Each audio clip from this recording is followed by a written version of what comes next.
If Yao Ming is in the Basketball Hall of Fame for his impact in China, in the U.S., the only other person who has impacted basketball in China and U.S. to that significance is Stephon Marbury. Stephon Marbury should be in the Hall of Fame. Now, here's why. Yeah, I think he's the best New York point guard ever. But I'm saying Steph's probably the best point guard I've seen ever. Who's the first person to bust your ass? I gotta go with Stephon Marbury. Has anyone ever made you fearful? Stephon Marbury. This dude's that nice and did more, but I'm talking about from every skill set. He never had any holes. Stephon was just so strong and powerful and fast. And I was like, man, this guy is like really good. I'm gonna have to step up my game if I want to do something. He was like athletic, he could shoot. Like Steph's the first person I see shooting from half in high school. As a self-described connoisseur of point guard play, it's very difficult for me to get more excited than when I remember the play of a freshman at Georgia Tech by the name of Stephon Marbury. In his 1 year at Georgia Tech, this McDonald's All-American native from Coney Island not only won ACC Rookie of the Year, but was first team All-ACC. Stephon Marbury was the rare mix at point guard of shooting range, amazing passing ability, power, and speed. But there was nothing that made him stand out more than his true, raw, athletic ability. In an up-and-down 13-year career, Starbury played for 5 different teams, finding its way to 2 NBA All-Star appearances and 2 selections to the NBA All-Third Team. If there were a word to describe Stephon Marbury, the basketball player, it would be mercurial.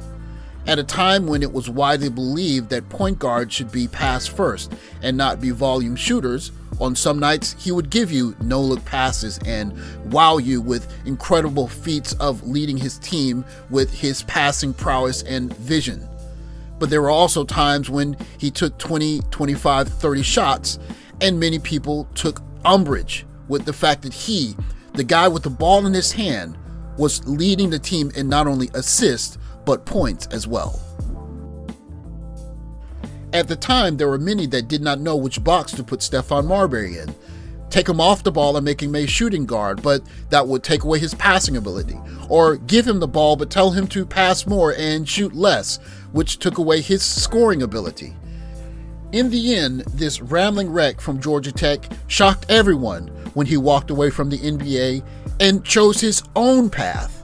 One that made many people scratch their heads, but in the end made him not just a trailblazer, but the most unique basketball ambassador that may have ever graced the sport, and a Hall of Famer that could never be forgotten. Welcome to Stephon Marbury's world, his country, his team, the Chinese dream. We'll speak to the man behind the scenes. Let's go. In 2010, in pursuit of more than just fame and fortune, the NBA All-Star took his talents to China at the tail end of his playing career and found fulfillment and appreciation in his adopted nation. In 2007, Stephon Marbury dealt with not just the pressure of playing in the NBA's premier market with one of its premier teams, but also his hometown. The stress culminated in a live stream with him eating Vaseline and facing a large amount of ridicule. In a time that was much less kind to men's mental health, Stephon Marbury spoke of staying in bed all day, eating Fruity Pebbles, isolating himself after his on-court struggles with the Knicks, the passing of his father, and the unfortunate unraveling of his Starbury discount sneaker company. Marbury admits that at the time he was definitely clinically depressed and considered ending it all. It wasn't about basketball. It started to become about just himself and how he could find a way to get out of it. And find a way out of it, he did. You know, we won the first championship. With which team? With Beijing Ducks. Okay. We won right here in this building in 2012. After we won the championship, then they immortalized me. They built this statue, and then I was like, there's no way that I could leave China after this. Played 9 seasons here, coached, been living here, loved China. Been a great experience leaving the NBA, coming here. It was Stephon Marbury's courageous decision to walk away from what he knew to embrace the unknown that gave him everything the NBA couldn't. Not just a second lease on life, a new passion for the sport that he grew up loving with all of his heart, but also a place to fit in, a place to redefine himself, a place where he belonged. Having a green card creates huge access and the recognition from the government showing the respect and the honor for, you know, what was accomplished in playing basketball. Welcome, Huang Yuling. That's how they say it in Chinese. I've been living in China for the last 15 years of my life, and let me tell you, it's been the most amazing experience that you can ever experience. Forget about the statues, forget about the green card, forget about all of the accolades. Let's talk about the people and the food. China has so many different styles of food. You go to Shandong, you eat a different style of food. You go to a place like Chongqing, where you're in Jilin, it's a different type of food. You go to a place like Guangdong, it's a different type of food. You know why it's different type of food? Because one is in the south and one is in the north. So when you come to China, make sure you experience all of the different cuisines, because there are like 34 of them. I think it's 34, something like that. I'm sure you can probably figure it out from the people that you'll talk to when you talk about China. It's hard to find anything more warming than a good love story, especially one that we couldn't see coming. But if you asked anyone in the world if they couldn't see what was coming for Stephon Marbury, in 2009, he would have said not only was he destined for a life of sorrow and misery, but that he would have to say goodbye to the sport that he loved. But a trip across the world, a new environment, showed him that he could find everything that he was looking for, just in a different form. He could marry a beautiful singer. They could register their marriage in both America and China. And he could have a new lease on life and find joy where once there was only sorrow.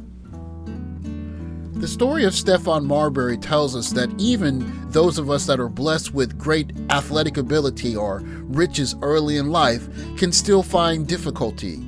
And there are times when simply a change of scenery, a green card, a new lease on life can give us something that we couldn't find where we are.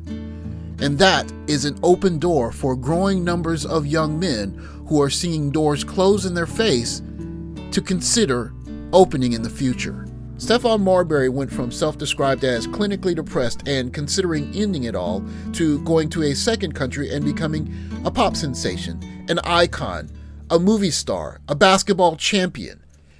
He married the beautiful singer Wang Yuling and is now starting a new chapter that involves him becoming the son-in-law of China. Something that may not have happened at all if he had stayed where he was and tried to make a go of the place where he didn't belong. Stephon Marbury's story is a cautionary tale of us not thinking outside of the box and trying to make the best of a situation where we may be in the wrong situation. If everything around us is telling us that this is not where we should be, maybe it's time to reconsider the circumstances you find yourself in and consider going somewhere else. Stephon Marbury, a multimillionaire, gifted athlete, found that even him being from his hometown wasn't the right place for him. What he discovered was that a green card and a new lease on life is what it took for him to find who he really was destined to be. Thanks for watching. Like, subscribe, comment below. Catch you next video. Take care, guys.